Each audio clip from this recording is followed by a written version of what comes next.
नमस्कार, आप देख रहे हैं द हिंद 24 न्यूज और मैं हूं आपके साथ साक्षी निर्वाण। आइए नजर डालते हैं आज की कुछ खास खबरों पर।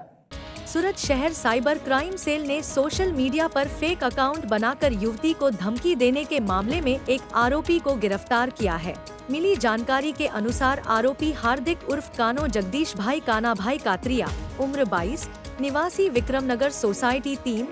सीतानगर चौराहा, पुरणागाम, सूरत, मूल निवासी वाघनगर तह महुआ, जिला भावनगर, ने इंस्टाग्राम पर फेक आईडी बनाई और उसमें शिकायतकर्ता की तस्वीरें अपलोड की थी। आरोपी लगातार शिकायतकर्ता का पीछा करता था और उसे दोस्ती के लिए दबाव डालता था। जब शिकायतकर्ता ने इनकार किया तो आरोपी ने धमकी दी कि उसके फोटो सोशल मीडिया पर वायरल कर देगा और उस पर केरोसिन डालकर जला देगा। शिकायत मिलने पर साइबर क्राइम सेल सूरत ने तकनीकी जांच के आधार पर आरोपी को गिरफ्तार कर लिया और उसके खिलाफ कानूनी कार्रवाई शुरू की। આ કામમાં જે ફરિયાદી બેન છે એમની ઉંમર છે 20 વર્ષ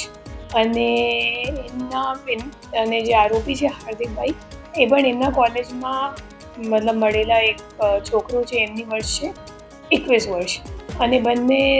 ઓળખતા હતા એકબીજાને પણ એ સામેવાળો એમને ફરિયાદી ઉપર દબાણ કરતો હતો કેટલાક સમયથી કે તું મારી સાથે ફ્રેન્ડશિપ કર કે સંબંધ બાંધ એમ કરીને પછી છોકરી ના પાડતી હતી। તો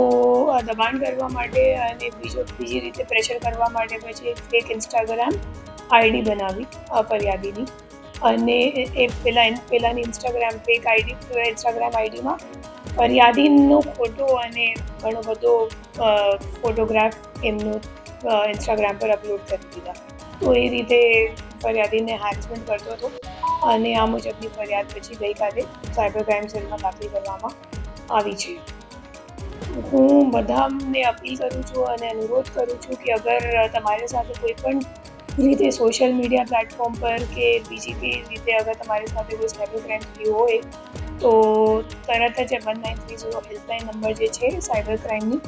એમાં રિપોર્ટ કરો, તાત્કાલિક જાણ કરો અને બીજી પણ કોઈ પણ ફરિયાદ હોય કે કોઈ પ્રશ્નો હોય સાયબર ક્રાઇમની લગતી તો તમે સાયબર ક્રાઇમ સેલમાં આવો અને અમારી સાથે તમે ચર્ચા કરો। કોઈ પ્રશ્નો હોય તો અમે લોકો સાથ મળીને હલ કાઢીએ અને